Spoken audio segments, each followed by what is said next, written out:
you, Gaurakumar Prabhu, for a very sweet kirtan. And Hare Krishna, all devotees. Thank you for joining for uh, this lecture. So I will share the screen to read the translations. We have 25 verses in this chapter 3, talks between Lord Shiva and Sati. So I'll just share my screen.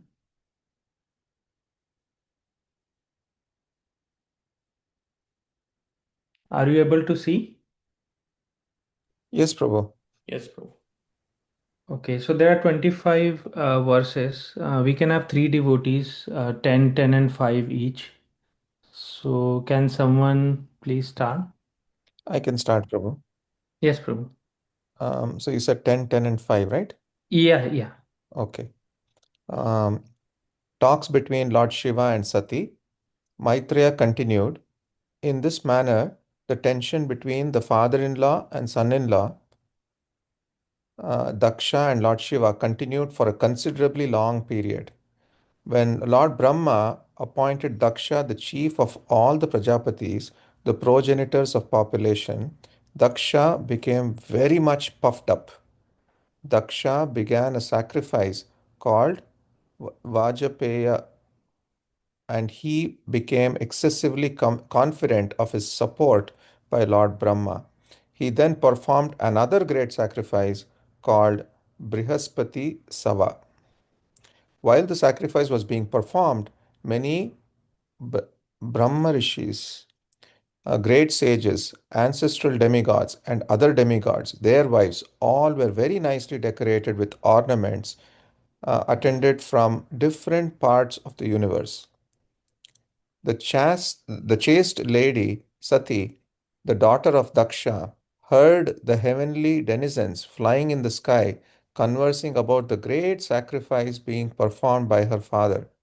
When she saw that from all directions the beautiful wives of the heavenly denizens, their eyes were very beautifully glittering, were near her residence, and were going to the sacrifice dressed in fine clothing and ornamented with earrings and necklaces with lockets, she approached her husband, the master of the Bhutas, in great anxiety and spoke as follows.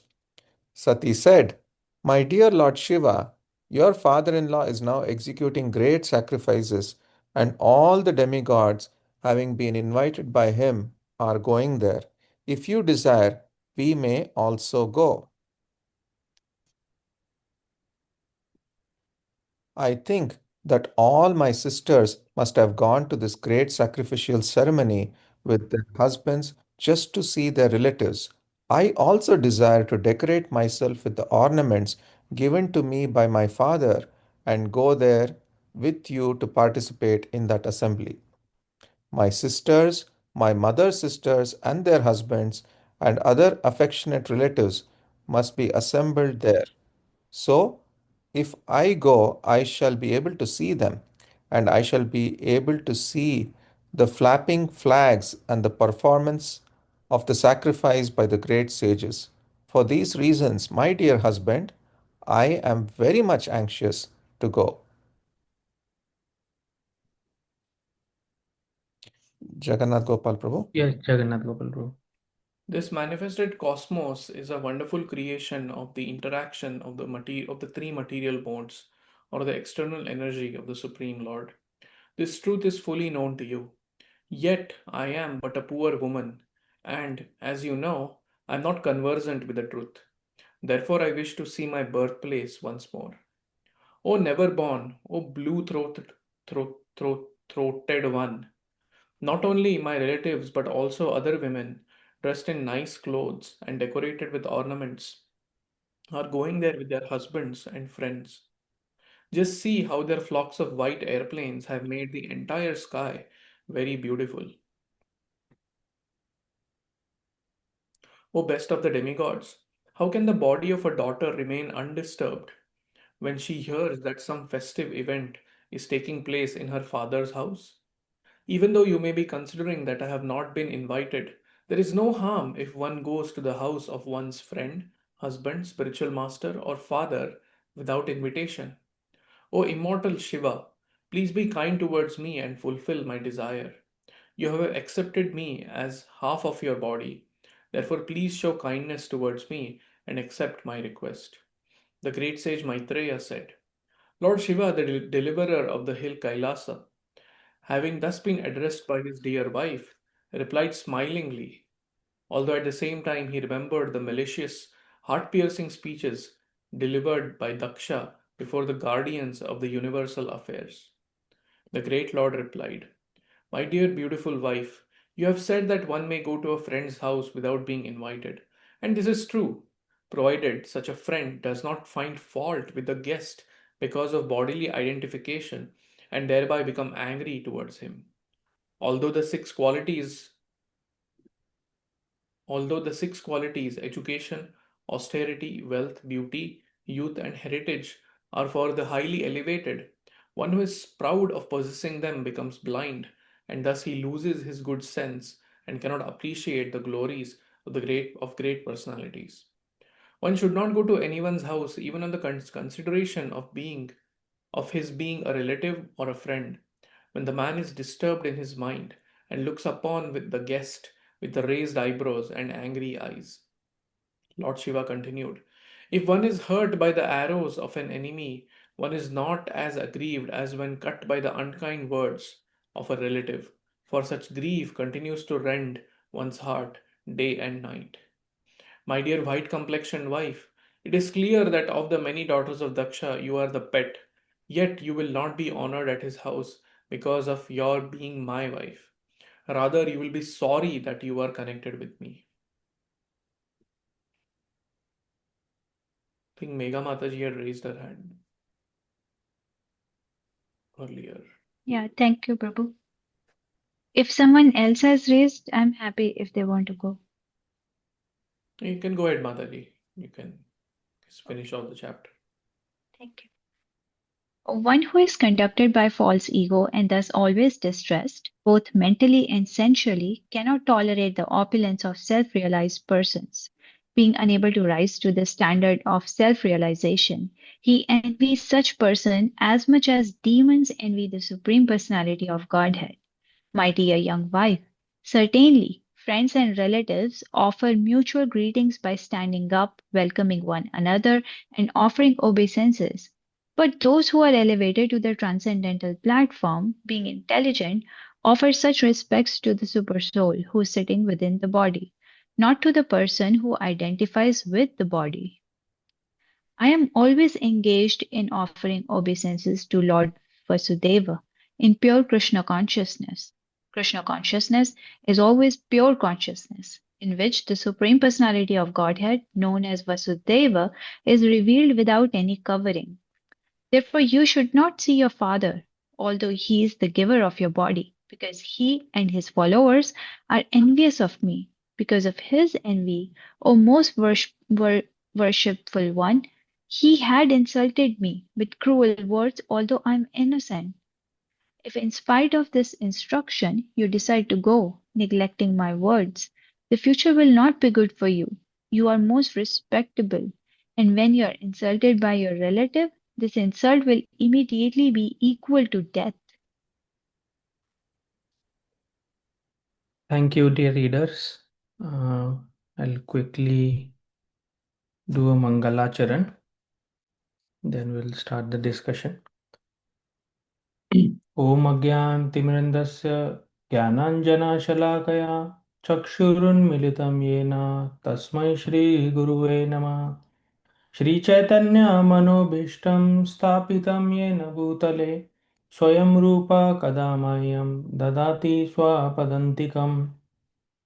वन्देऽहं श्रीगुरु श्रीयुतपदकमलं श्रीगुरून् वैष्णवांश्च श्रीरूपं साग्रजातां सागना रघुनाथान्वितं तं सजीवं साद्वैतं सावधूतं परिजनसहितं कृष्णचैतन्यदेवं श्रीराधा कृष्णपादान् सागना ललिता श्रीविशाखान्वितंश्च हे कृष्ण करुणा सिंधु दीनबंधु जगतपते गोपेश गोपिका कांता राधा कांता नमोस्तुते तप्त कांचन गौरांगी राधे वृंदावनेश्वरी वृषभानुसुते देवी प्रणमामि हरिप्रिये वंशकल्पतरुभ्यश्च कृपा सिन्धुभ्येव च पतितानां पावनेभ्यो वैष्णवेभ्यो नमो नमः जय श्री कृष्ण चैतन्य प्रभु नित्यानंद श्री अद्वैता गदाधर श्रीवासदि गौर भक्तवृंद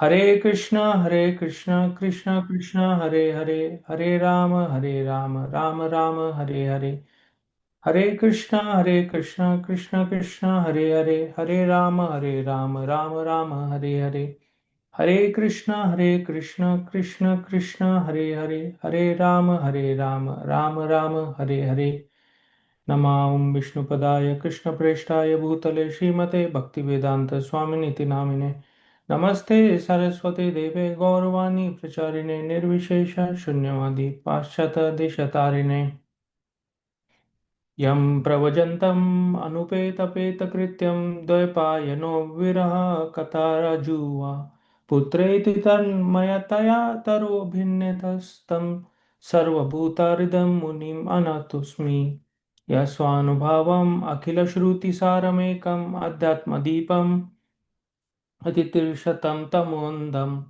संसारिणां करुणापुराणगुह्यं तं व्याससूनुम् उपयामि गुरुं मुनिम् नारायणं नमस्कृत्य नरं चैव नरोत्तमं देवीं सरस्वतीं व्यासं ततो जयम् उदीरयेत् शृण्वतं स्वकथा कृष्ण पुण्यश्रवणकीर्तना हृदयन्तस्थो भद्राणि विदुनोति सुरत्सतम् नष्टप्रायेषु अभद्रेषु नित्यं भागवत सेवया भगवती उत्तम श्लोके भक्तिर्भवति नैष्ठकी मुखं करोति वाचालं पङ्गुं लङ्घयते गिरिं यत्कृपा तम तम अहं वन्दे श्रीगुरुं दीनतारिणम् ॐ नमो भगवते वासुदेवाय ॐ नमो भगवते वासुदेवाय ॐ नमो भगवते वासुदेवाय Thank you, dear devotees, for joining. I seek blessings of all of the devotees, especially senior devotees Gaurakumar Prabhu, Nitya Mataji, so that I can speak in Guru Parampara. I'll share my slides.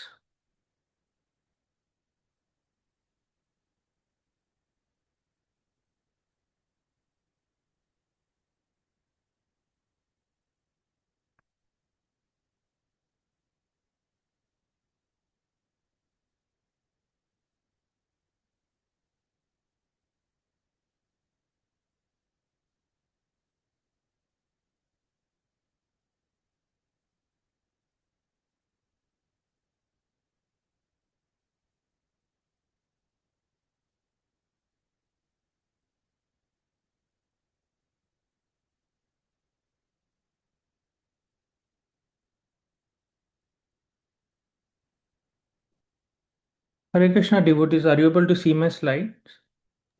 Yes, Prabhuji. Yes, Prabhu. Okay.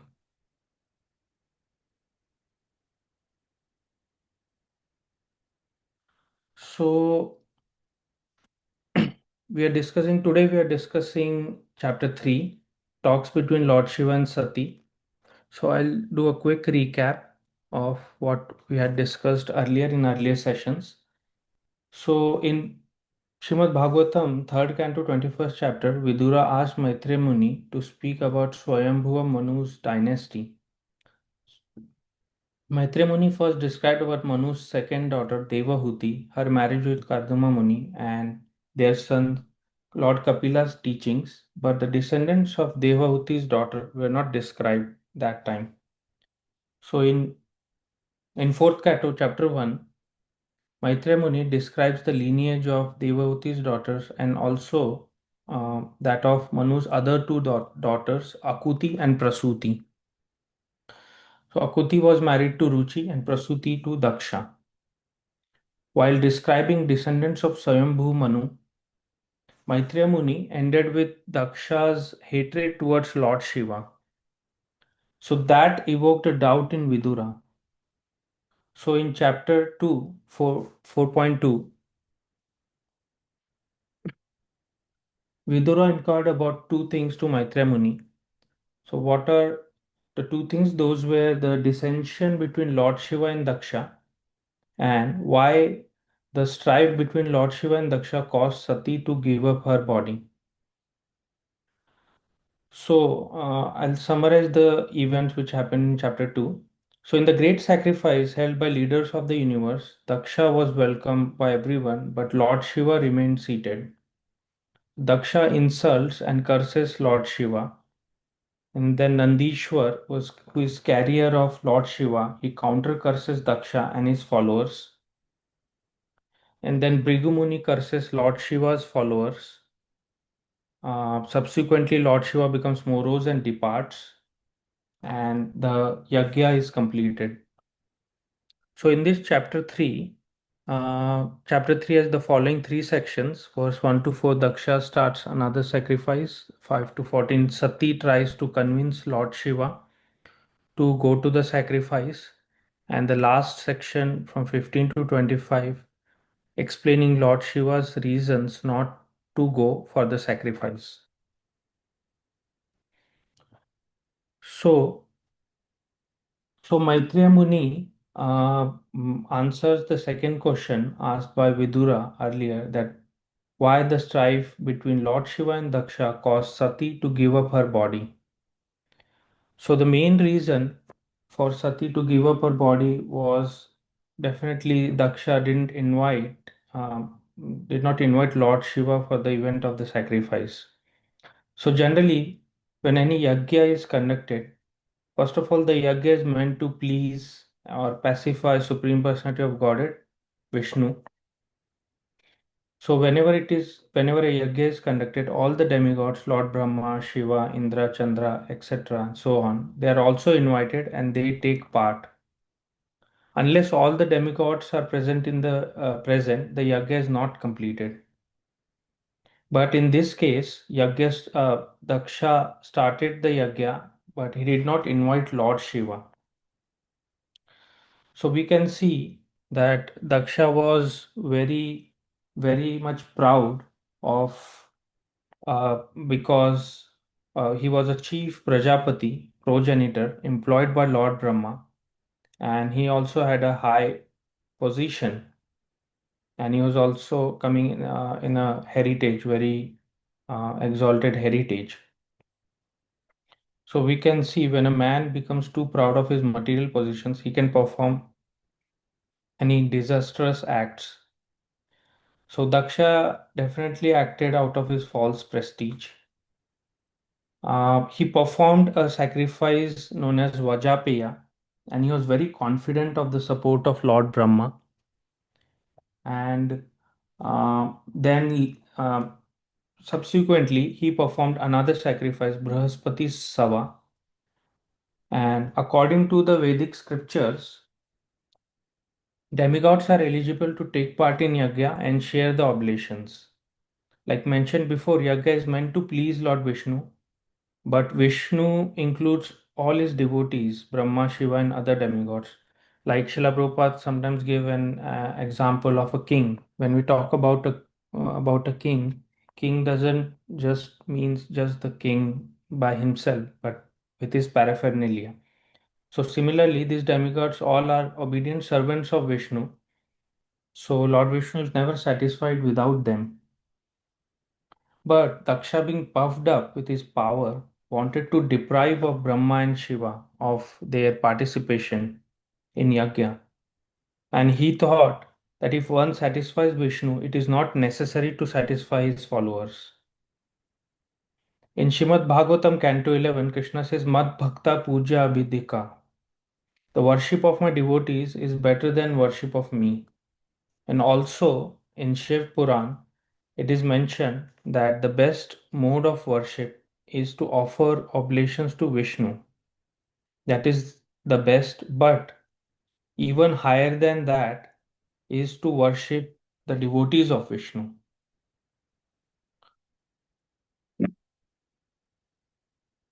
Then we can see in the next section where Sati gives few arguments in order to convince Lord Shiva to go to the sacrifice.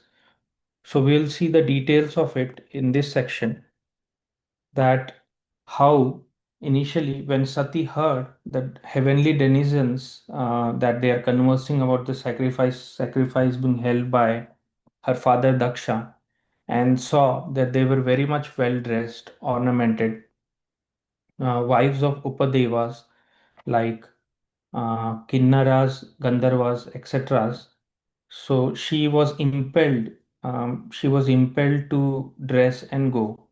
And we can see this is quite a natural, Srila Prabhupada also mentions this.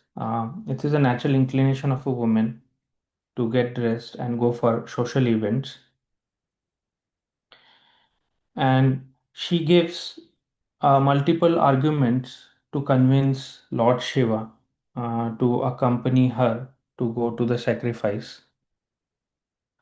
So the first argument she says is father in this is a father-in-law sacrifice and all demigods were going. So she knew that there was a tension between Daksha and Lord Shiva. So that's why she did not direct say that directly she wanted to go, but she asked Lord Shiva if he had desired to go. If he desired, then she can go with him. So she had put her request politely. And then next, she says her sisters are must have gone with their husbands, and she also had desired to decorate herself and go there with Lord Shiva. So again, this is a natural desire of women to enjoy social functions. So she had a natural desire um, that her sisters were also going, so she wanted to also go.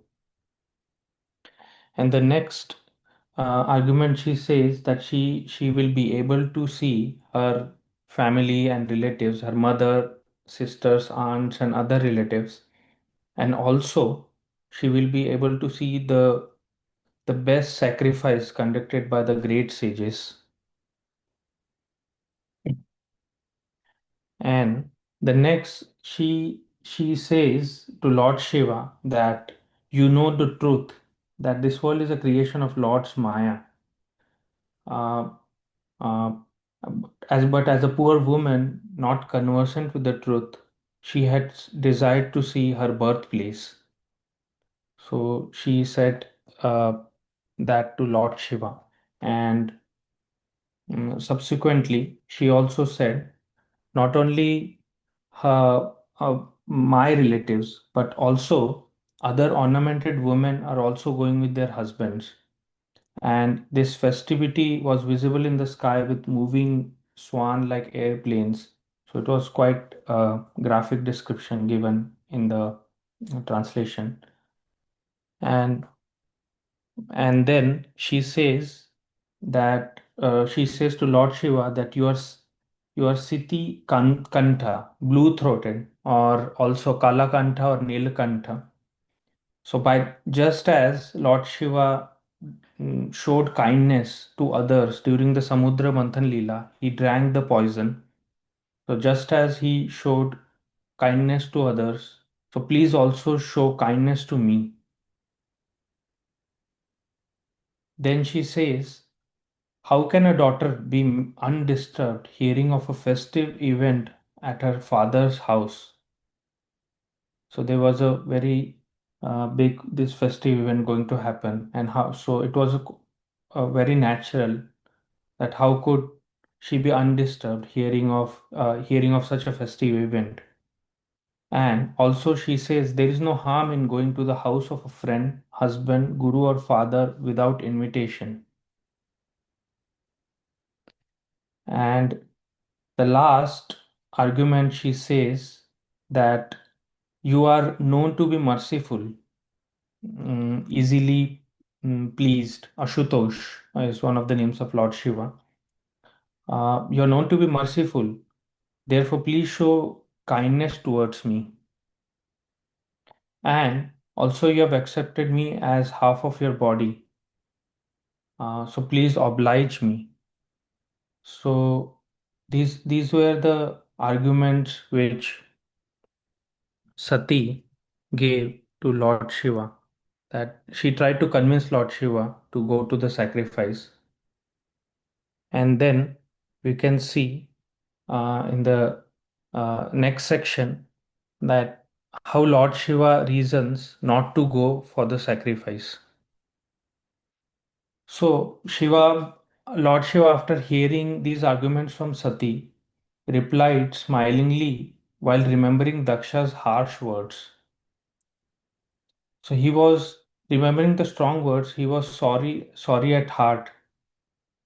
Like in Bhagavad Gita, it says, liberated person is always in mental equilibrium in both happiness and distress. So the question here might be asked is why Lord Shiva was unhappy because of Daksha's words. So this is first question of first discussion point. So maybe if someone would like to contribute, why Lord Shiva was unhappy because of Daksha's harsh words.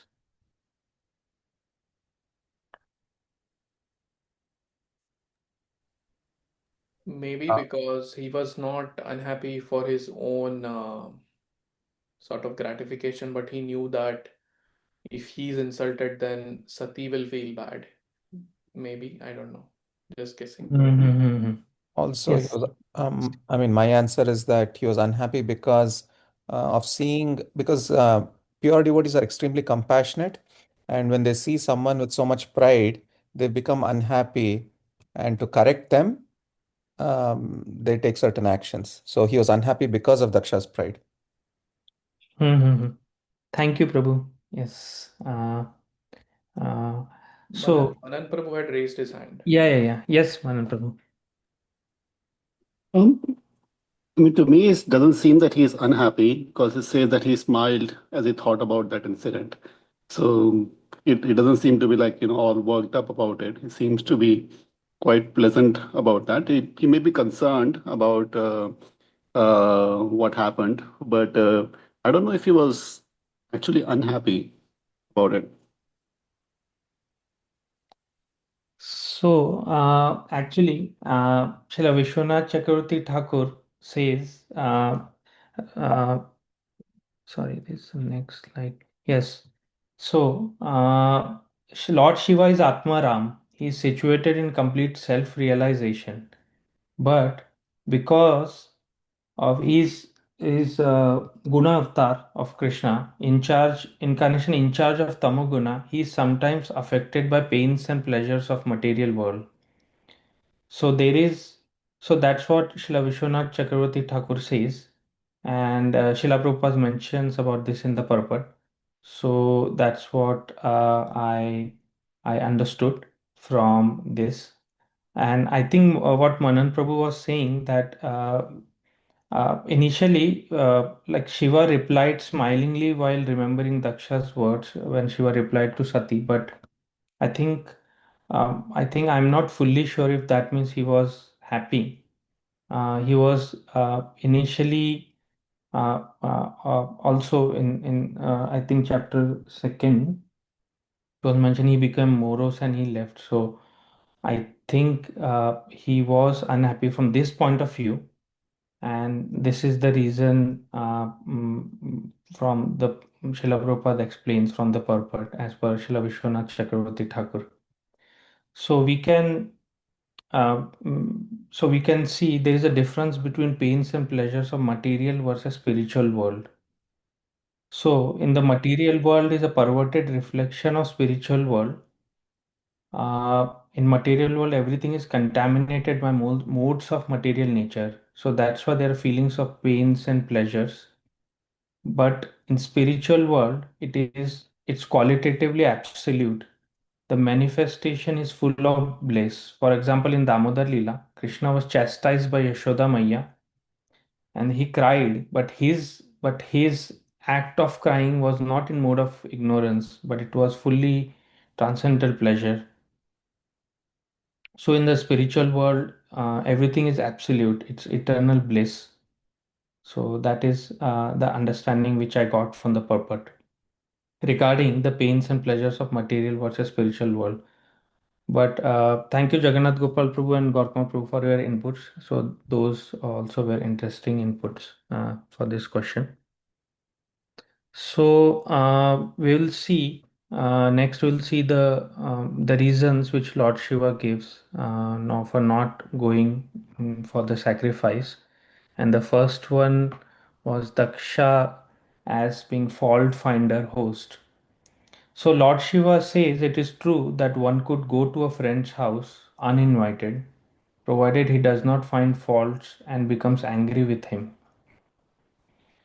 So Daksha was too much puffed up by his material possessions. He was on the platform of bodily identification, and Daksha would be mercilessly angry towards Sati, even though she was innocent and faultless, and this would be intolerable for her.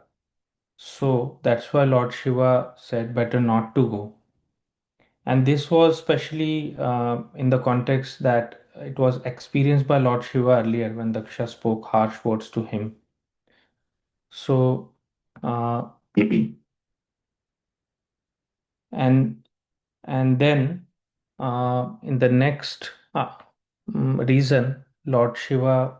So actually, this verse talks about qualities, six qualities of saintly people: education, austerity, wealth, beauty, youth, and heritage. So, if one becomes proud of possessing these qualities, he becomes blind and loses his good senses and discrimination. So, that way he cannot appreciate glories of great personalities. So, we know Daksha was very learned, wealthy, austere, and has had very exalted heritage. So, how he could be unnecessarily angry towards others? So we can discuss on this.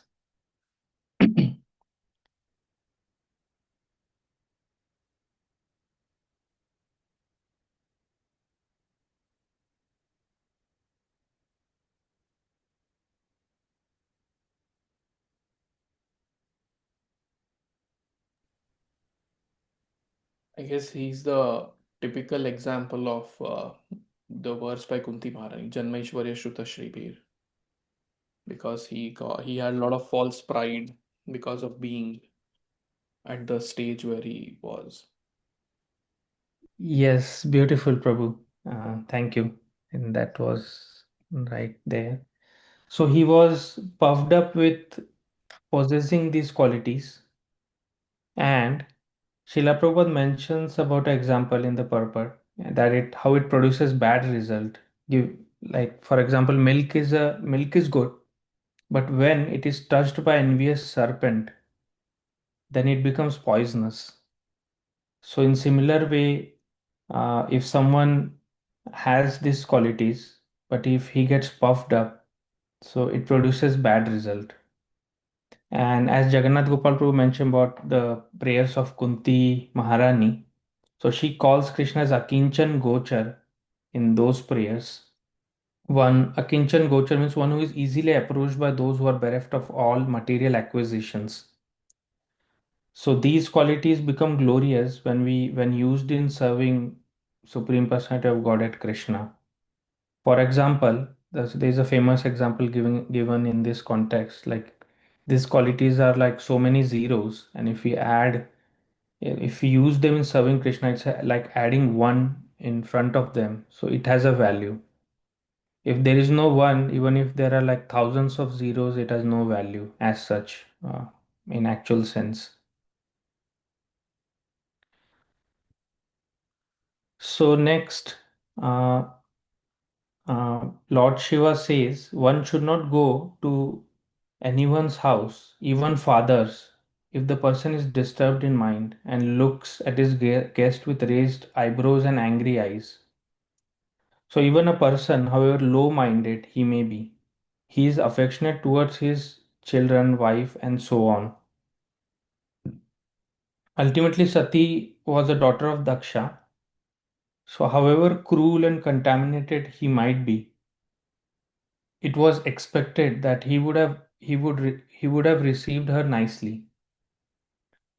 But such malicious persons are unsteady and should not be trusted. For example, tigers or dogs are very kind to their cubs, but sometimes they eat them also. So that is a very proper direct example given in this context, that how the tigers are very kind to their cubs, but sometimes they can eat them also. So one who is like malicious, they are unsteady in mind and cannot be, they're disturbed in their mind and they cannot be trusted. Next, I'll Lord Shiva says one suffers more due to the harsh words of relatives than due to the sharp arrows of an enemy. And such grief continues to rend one's heart day and night. So Shiva reminded that she will not be able to tolerate unkind words from Daksha. And this is a natural psychology. Srila Prabhupada explains here that the pain inflicted by sharp arrows of enemy can be tolerated as it is natural, can relatively can still be tolerated as it is natural, but the strong words of relatives causes suffering day and night, and that can even lead to mm, mm, mm, ac- actions like suicide.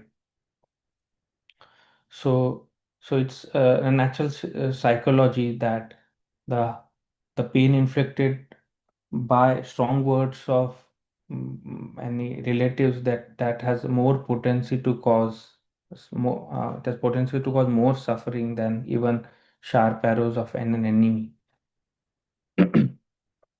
Next, Lord Shiva says that Sati, your favorite of Daksha, yet you will not be honored at the house because of your connection with me.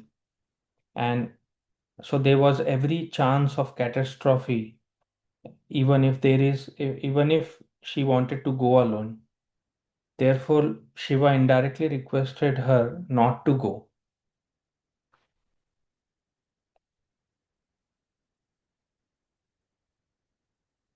Then we can see like how Daksha was materially puffed up and envious of Shiva because because of his high position as the Guna avatar of Supreme Lord, and therefore he deserved more honor and respect.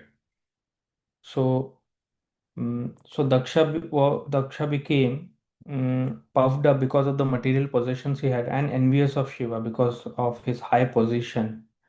Uh, and we can see Daksha's anger at Shiva was Daksha's anger when Lord Shiva did not stand up in the sacrificial arena was only the final manifestation of his envy. He had envy for a long time. That was only the anger was the final manifestation of the long-standing envy. But we can see that how Lord Shiva was always meditating on Supreme Lord, and there is a there's word connected to that, Purusha Buddhi Sakshinam, that how Lord Shiva is always in meditation of Krishna. So when Daksha entered arena, Shiva was in meditation, so he might not have seen him. And seeing that, Daksha took this opportunity and cursed him. So whenever a respect to the body is given, it is not for the material body, but for the presence of Supreme Lord in the body. But Daksha was not very elevated. He thought respect is given to the body. So Shiva did not respect his body, so he became envious. An example is demons who are envious of the Supreme Lord and they want to kill him. Srila Prabhupada says, as for Bhagavad Gita, Manmana bhav mad bhakto, Krishna says, so scholars say it is not Krishna that we have to surrender. So, so this is like the tendency of one who are envious.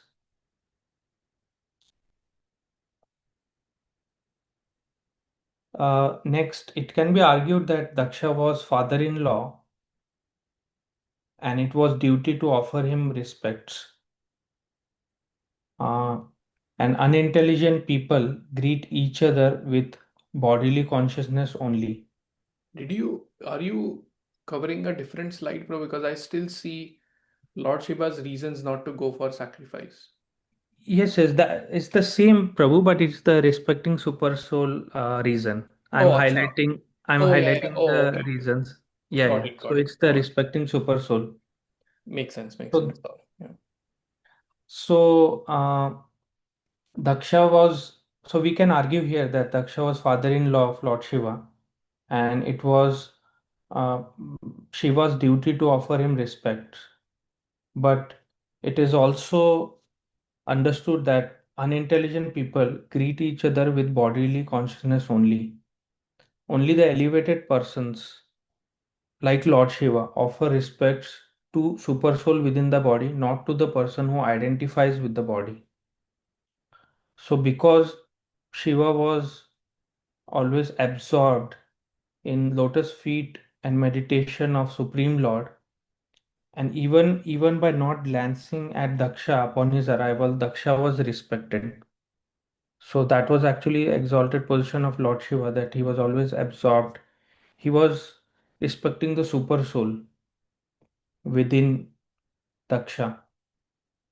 So he was absorbed in lotus feet of Supreme Lord. So even if he didn't glance, he didn't look at Daksha. When he arrived, the Daksha was respected. So verse 23 talks about Vasudev's state of consciousness. So what is meant by this type of consciousness? Sattvam Vishuddham Vasudeva Sattvam Vishuddham Vasudeva Shabditam Yad Iyate Tatra Puman Apavrita Sattve cha tasmin Bhagavan Vasudevo Hi Adokshajo me Namasa Vidhiyate. So, translation is, I am always engaged in offering obeisances to Lord Vasudeva in pure Krishna consciousness. Krishna consciousness is always pure, in which the Supreme Personality of Godhead known as Vasudeva is revealed without any covering. So, as per Vedic scriptures, we know soul is always pure and uncontaminated by material attachment. Asangohi ayam purusha. But the identification of soul with the body is due to the misunderstanding. As soon as one is fully in Krishna consciousness, it is understood that his pure original constitutional position, he comes in the pure original constitutional position, which is called the Shuddha Sattva or Vasudeva platform. And in that platform, one is transcendental to the material qualities. So this Shuddha Sattva existence is directly under the action of internal potency of the Lord. For example, uh, if there is an iron rod and it comes in contact with fire, initially it becomes warm, and then after some time it becomes red hot. It is as good as fire. It can burn something which comes in touch with it. And also, like copper wire and the electricity, when the copper wire carries the electricity, it loses, it's no more just a copper wire, it becomes as good as electricity itself. So in Bhagavad Gita 14.26, uh, uh, mamchayo vyabhichareena bhakti yogena sevate sagunan samitityaitan brahma bhuyaya kalpate. So it says, one who engages in unadulterated devotional service to the Lord is at once elevated to the position of pure Brahman. So to execute this type of unadulterated devotional service, which is mentioned here, one must follow all the rules and regulations of devotional service without desire to gain any material profit by fruitive activities or mental speculation. So there is a famous verse in Nectar of Devotion we know. Anyabhilashita shunyam jnana karmadi anavritam anukulyana krishnanu shilanam bhaktiruttama. But it is not possible to understand Lord with material mind and senses. So only when the senses are purified by executing pure devotional service, Rishikena Rishikesha Sevanam Bhakti Ruchate. So only when the senses are purified by this way, we can see Krishna without the covering, and that is the Vasudev platform. And as also Sri Chaitanya Mahaprabhu says in Shikshashtakam, Cheto Darpana Marjanam, the devotional service cleanses the mirror of mind. So by hearing and chanting the names, forms, glories of the Lord, it cleanses the mirror of the mind. So Lord Shiva's heart was always filled with the conception of Supreme Lord Vasudev. He was always offering obeisances to him. So in so he we can say he was in samadhi, and this samadhi is not under the control of a devotee, it's under the control of the Supreme Lord. So finally, Lord Shiva gives two more reasons that both father uh, and the husband are equally worshipable for a woman, especially when the girl is young. She is under the care of father, and then after the marriage, under husband. So both of these personalities are equally worshipable for a woman. And and within these two also, especially father, because he is the giver of the body. So Shiva reminded the uh, Sati that Daksha is undoubtedly worshipable even more than me, but asked her to take care. Although he is the giver of body, he may also be taker of the body. Because when she will see him, he will insult, and because of your connection with me. So he's pointing to a point to the fact that insult from a relative is worse than death. Because of envy, Daksha insulted Lord Shiva earlier with cruel words, even though he was innocent. So he can, so in the similar way, he can insult Sati. And there is a word Dehakrit mentioned in this verse, verse 24. So that the word to word says about the giver of the body. It's related to the meaning of giver of the body, but it also Gaurang Darshan Prabhu mentions it in Bhagavad Subodhini that it also implies one who cuts the body, Dehakrit, and which indicating the future events, which we'll see in the next subsequent chapters. So uh, and also Lord Shiva says, if you neglect my words and go, then the future will not be good for you, because Sati is most respectable, and when a most respectable person is humiliated by a relative, it is equal to death. So in summary, he says don't go, and that will cause harm.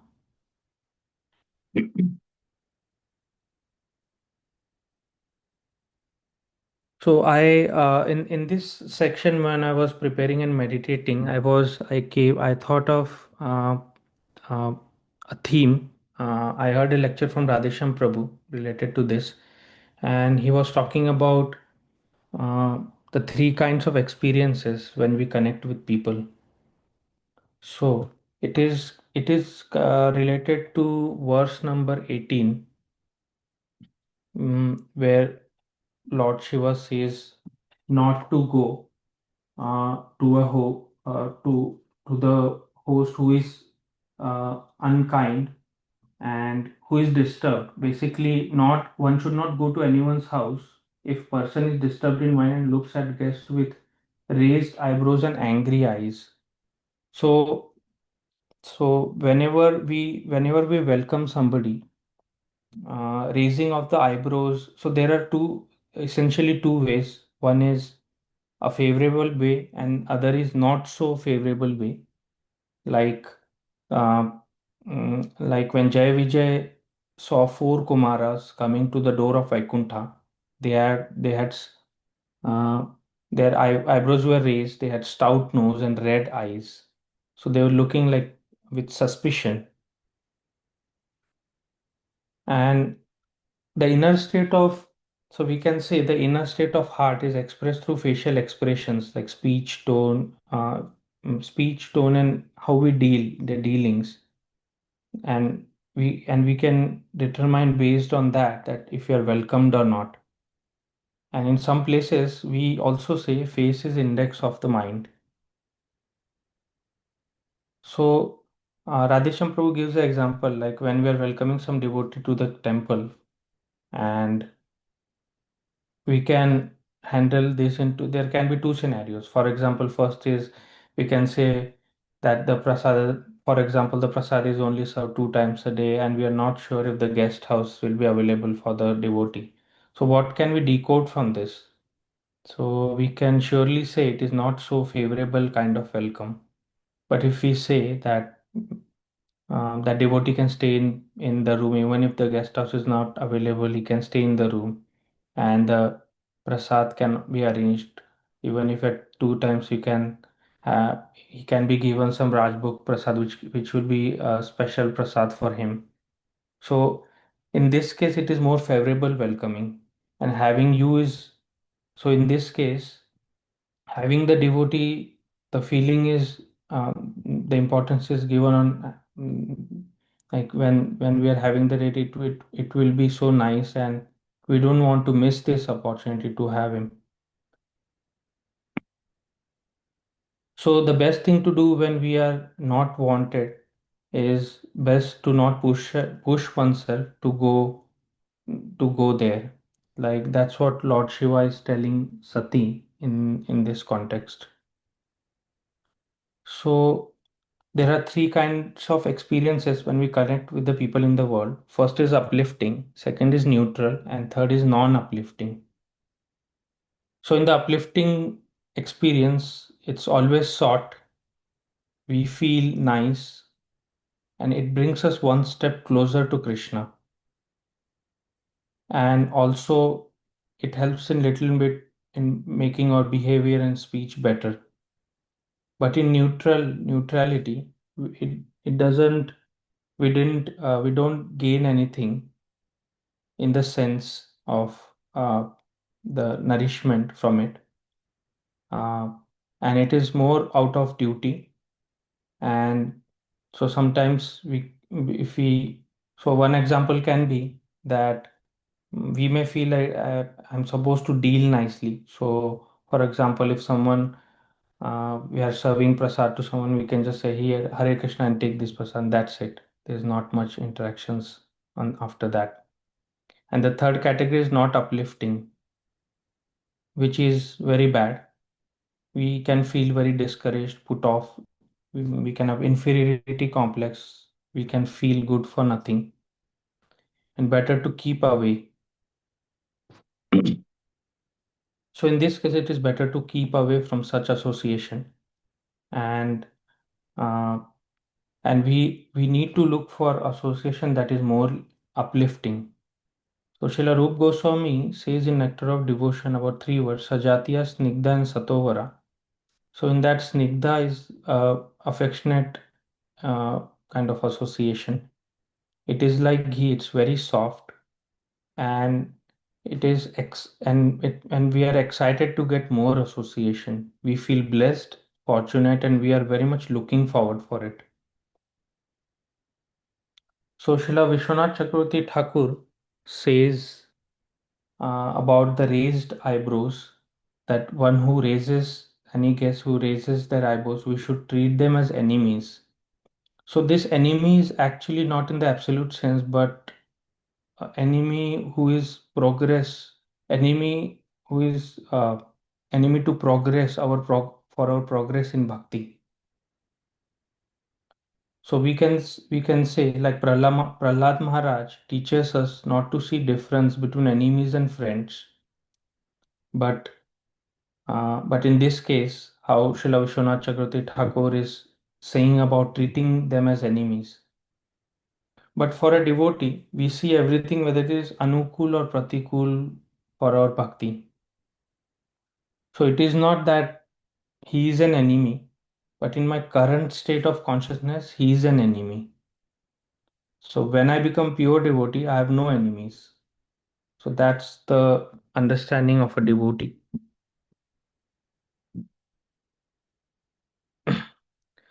So I would like to have a small discussion. If anyone can share any experiences they would like to share from their life, from these three kind of experiences, uplifting, neutral, or not uplifting.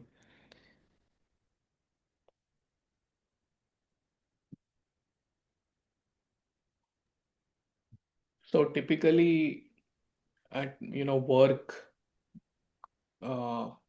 colleagues, those connections are neutral.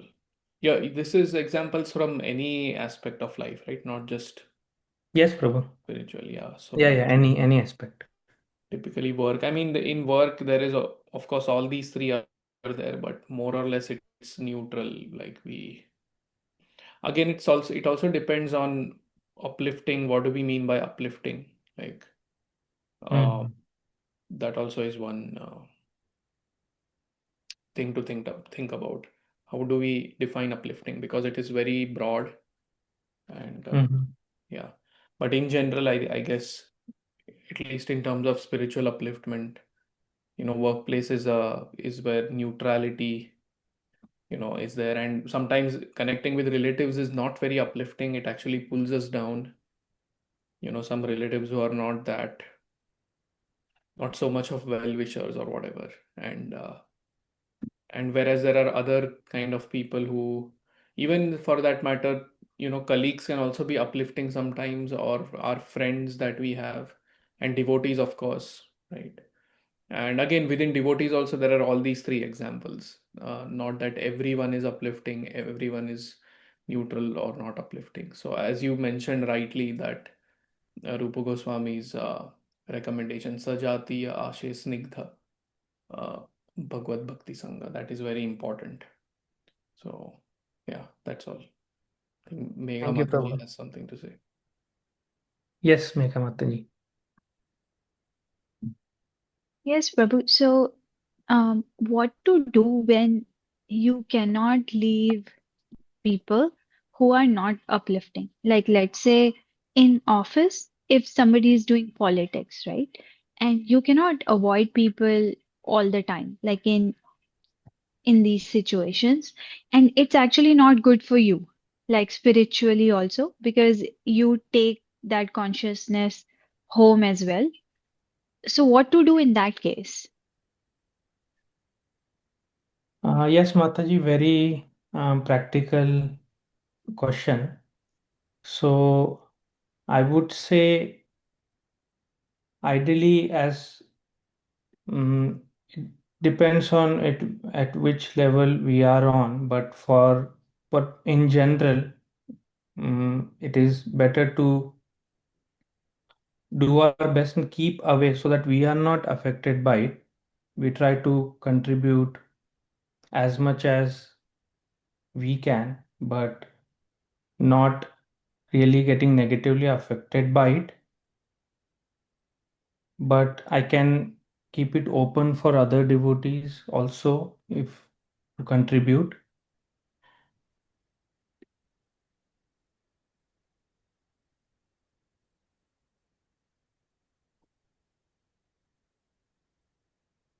What is the question again, Mataji? Can you repeat, please? Yeah, so the question was like in certain situations, like let's say in office environment, you can meet, and there may be people, or there are people, like let's say in my office, who are not uplifting. And I feel like it affects like your spirituality also. Like let's say when you're meditating, like all those negative emotions you take in other areas of your life as well. So indeed, like Prabhu mentioned that don't go there, right? But like in certain situations, like let's say office environment, you can't just not interact with people, or there can be situations when you have to interact actively, let's say collaborating on a project. Then what to do in that case? Or like what should be our mindset? Uh, yeah, or at least internally not getting affected by it. Mm, yeah. Yeah, Lekha Mataji, you have something to say. Please go ahead. I'll add my thoughts later. Oh, hi Krishna Prabhu. Yeah, I was just, I feel like this is going to be a situation, whether it's outside of a like office relationship as well. Like one thing that I've learned is, we can regulate what we can let in and what we don't let in. Uh, we can just be like an observer, but whether or not we are able to let those thoughts in or let those emotions affect us or not can be regulated over practice, because this is not just even in office is still like external. For example, sometimes our own mind can be that enemy for us.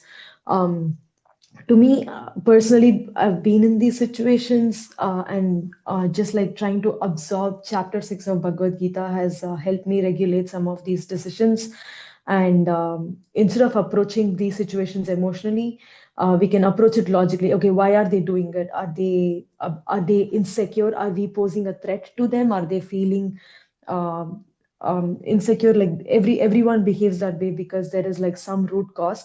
We don't have to go and like dissect all of their root causes, but if we need closure, we can try to understand that. If not, we have to make sure that we have our boundaries set, and we can just question ourselves, okay, what is the situation teaching me and how can I apply Gita for this particular situation, and move on from that.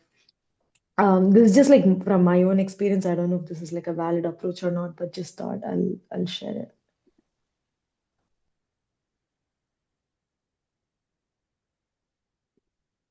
That's actually very good. Like being an observer.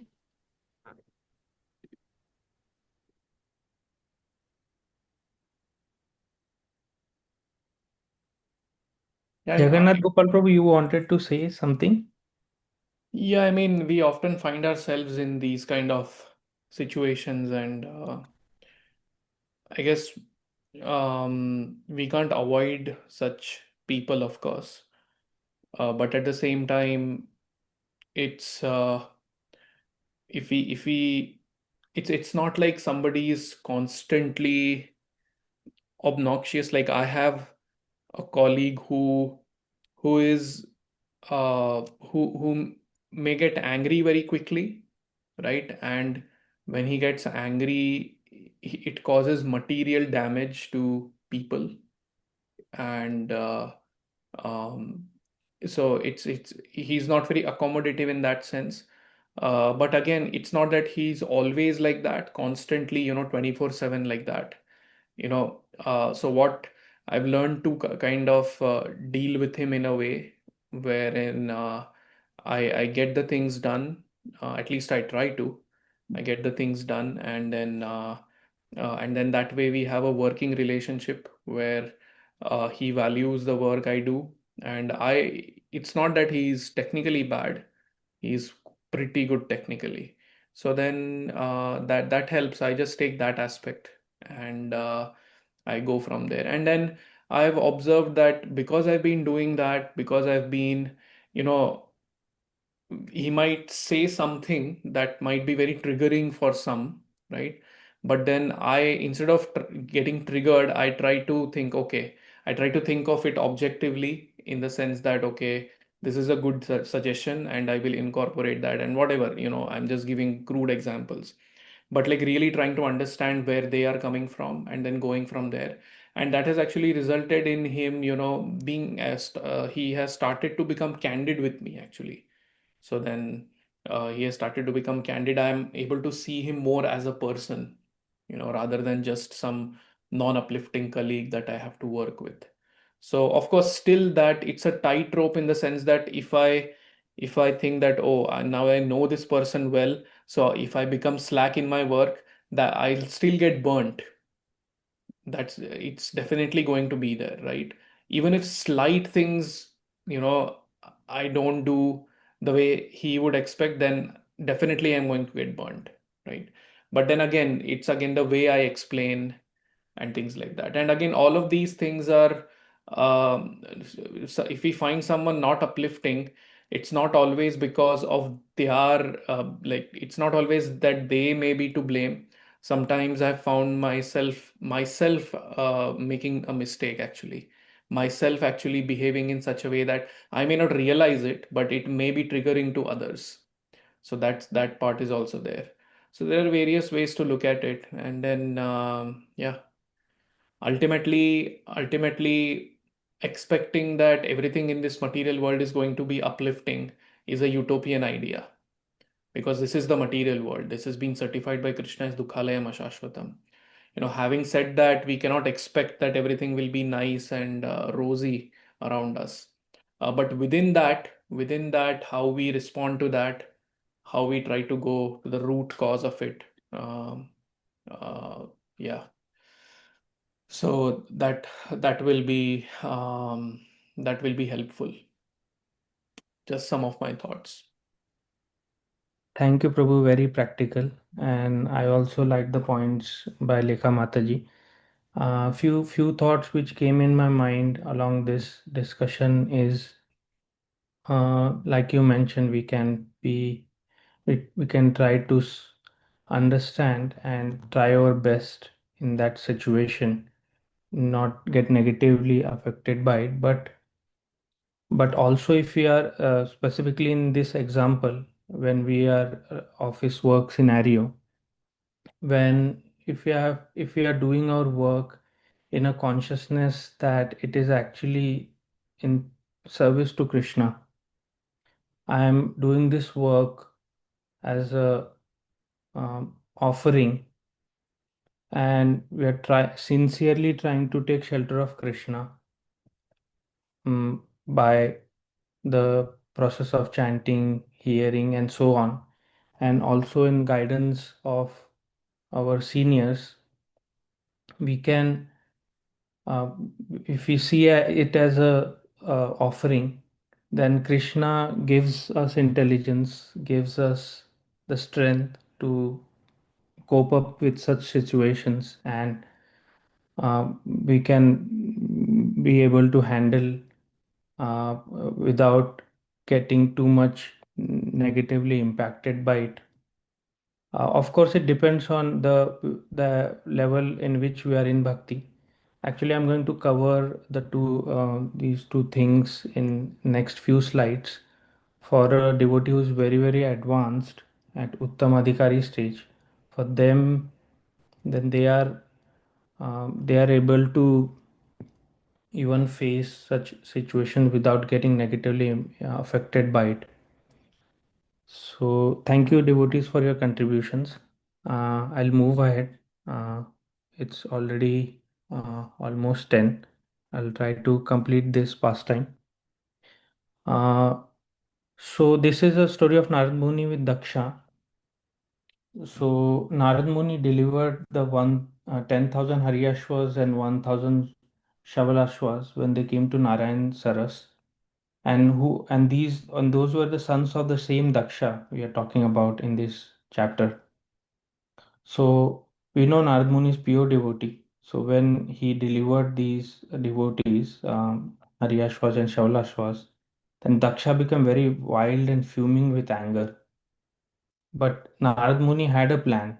He had a plan in mind, that he had delivered Dhruva, Prachini Barishad, and Prachetas.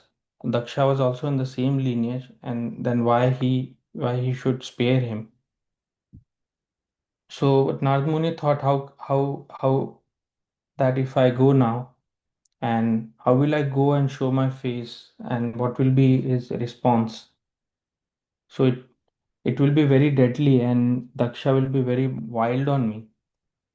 But he thought, let him be wild on me. Narad Muni has so much love of God that no amount of negativity can touch him. He is like a shock absorber. For example, if you're putting water on a cooking pan, which is very hot, it immediately gets absorbed. So, like that, Narad Muni has so much love of God, so no amount of negativity can touch him. So, he went to Daksha, and Daksha strongly insulted him. He called Narad Muni as Asadhu and himself as Sadhu. He said Sadhu because he was in the Grihastha, then he would go to 1% develop renunciation, which is organic and natural. But he says that Narad Muni was Asadhu. He artificially induced the renunciation into my sons and spoiled these innocent boys. So he didn't give chance. So Daksha also says that he didn't give chance to give sharpness of material enjoyment to go how it to know how it gives the suffering, and so they will get so much frustrated that renunciation will arise in their heart. So in this context, what Daksha is saying is totally not is not totally untrue. It's partially true. It is true for Jnani or Yogi, but not a Bhakta.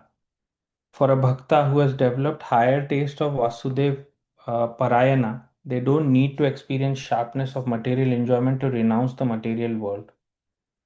But rather, for a Bhakta, he gets so much higher taste in doing bhakti that renunciation comes automatically in due course of time.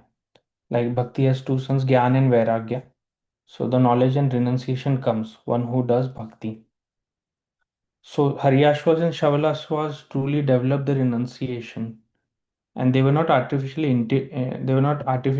induced of the renunciation by Narad Muni. But this fact was not known to Daksha, therefore he was speaking very foolishly. But in this case, Narad Muni did not get broken down when he was called Asadhu. He was just hearing what Daksha had to say. And that was actually his plan, that Daksha got exhausted pouring out all the harsh words which he had.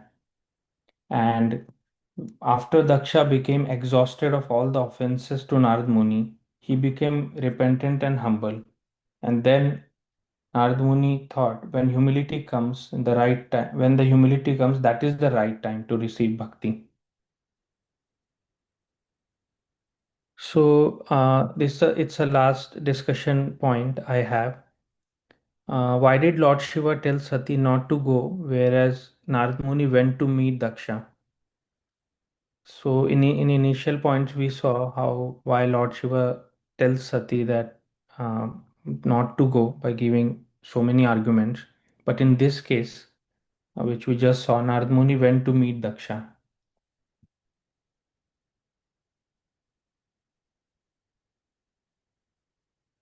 So if anyone would like to contribute.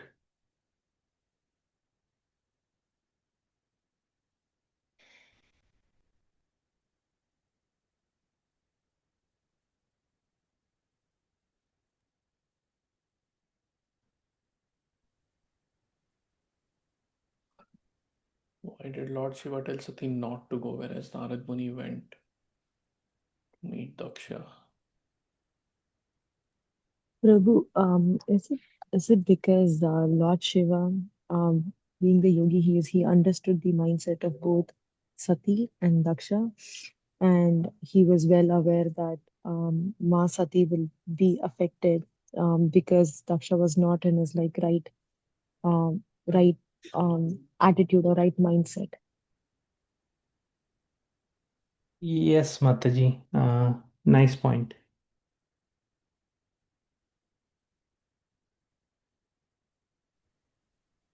Haribol Prabhu. Hare Krishna, Mataji. To this, I think you mentioned it before, like regarding Sati, if if like her presence there would be like pouring ghee on a fire, but Narad Muni went, he was very neutral and he's respected by everyone. Could be one reason. Mm-hmm. Yeah, interesting. Yeah, nice point to think about. S- So Radhesham Prabhu draws parallels with the concept of Madhyam versus Uttamadhikari. So uh, the situation of Shiva tells Sati to not go because she will not be able to tolerate the behavior of Daksha. So it is more we can understand from a point of Madhyama Adhikari that how we should keep long distance from those who are envious, meaning who are pseudo Vaishnavas or Mayavadis or Sahajiyas. So that is specifically for someone who is on the Madhyama Adhikari platform. So if you don't keep away, many things can happen. For example, Kaikai didn't keep away from mantra. Ajamel didn't keep away from bad sight he saw in the forest. So, so on this stage, if we try to show sympathy, we might there is a high chance that we might become like them and be degraded by the bad association. But we can still pray for them being away, and that will benefit both sides. But in case of Narad Muni, it we can understand it with the case of Uttamadhikari, how he was not affected by the bad association of Daksha. Rather, he actually delivered Daksha. So it is said in Shad Goswami Ashtakam, Dhira Dhira Janapriya. So the pure devotees, Uttamadhikaris, devotee from the highest level, they are friend of everyone. They only desire the highest uh, for everyone. And we can also see how Narad Muni was friend of Ravan, Kamsa, and so on.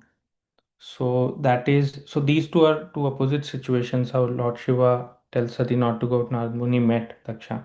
So this is what Radhesham Prabhu mentions in his lecture. So with that. Is there any other questions or comments? If not, we can conclude the discussion.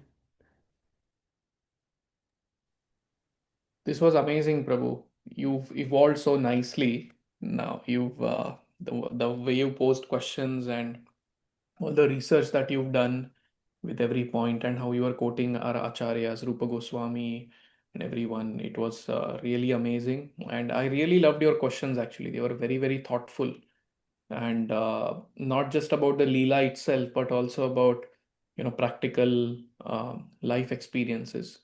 So this was really nice. I loved the class overall.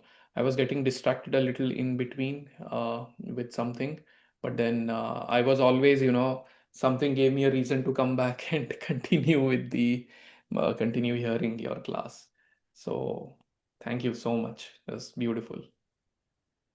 Thank you, Prabhu. Your association is very nourishing, and you always contribute to the discussions, which is very uh, helpful. And whatever I presented, it was from Srila Prabhupada's purpose, Radhesham Prabhu's lecture. So I tried to present whatever I heard. Thank you, bro. Nice. Hare Krishna, Prabhu. Prabhu, even I really enjoyed the class. It was very interesting because the perspective you were drawing out was like there is just one incident. Few words were exchanged, but what was different people thinking or like different um, uh, modes of material needs, sorry, or mental conditions that they were placed at. So it was very interesting to see how one dialogue but different perspectives, and that kind of also correlates to like nature one possesses, like what level, what stage of devotional bhakti they are at, and how can that be contaminated. It was very relevant. Thank you for evolving the discussion in such a fashion. Thank you very much, Prabhuji. Hari Krishna. Thank you, Mataji, as always, for your thoughtful contributions. I think Manan Prabhu has his hand raised, Prabhu, and then, yeah. I had a question. I'll just pose the question. I know we are out of time. It's already quite late on the East Coast, but maybe devotees can point me to some references for this. So my question is that it's about respecting the super soul. That when we're not respecting the person inhabiting the body, we're respecting the super soul. So I mean, the super soul is the same in every living entity, but we do. It is recommended that we should respect everyone properly. Should not the respect is not just uniform to everyone. There's different degrees of respect that one offers.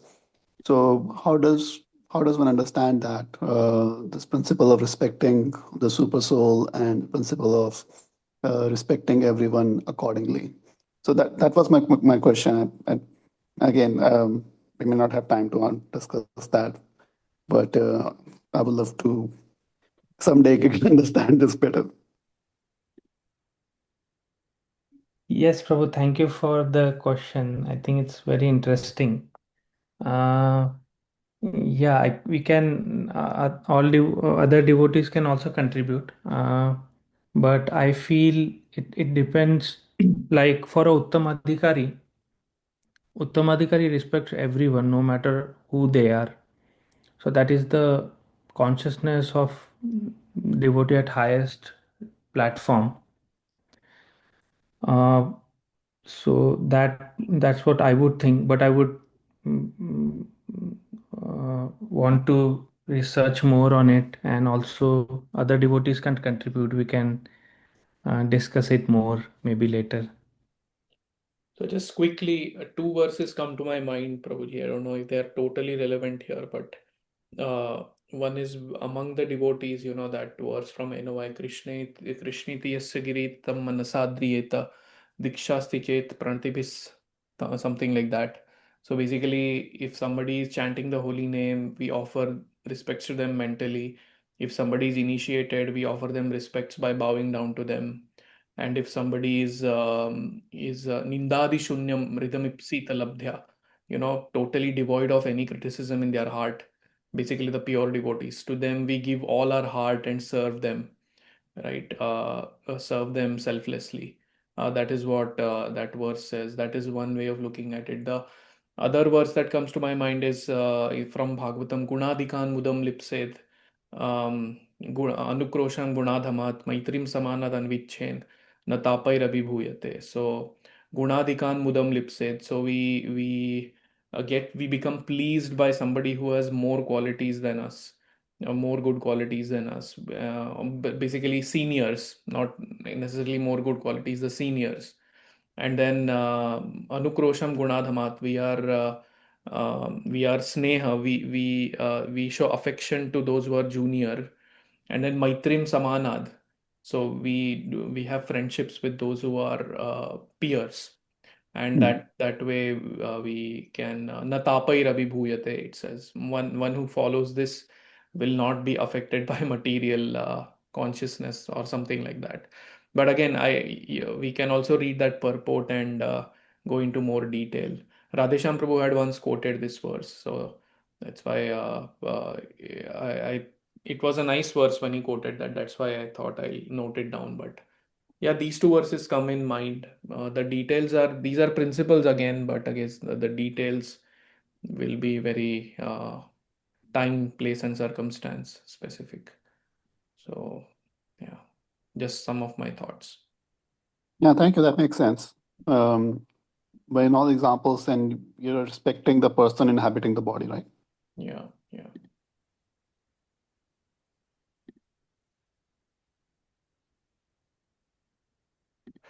Yep.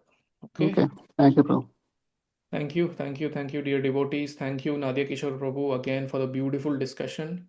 And we will meet next Tuesday again. So we are in the month of December. These are the last four sessions of this month. So today was the first one, and then three more are left in this section, and that will end the year 2025 for us. And we won't be having a class on the 30th of December. Yeah. So yes, so I will keep posting the rest of the section schedule as we go. But thank you very much, dear devotees, for participating, for hearing and asking such beautiful questions and sharing your thoughts. So with that, we will wrap up. Yeah, any quick announcements, Gaur Kumar Prabhu, or No, Prabhu. Thank no? you.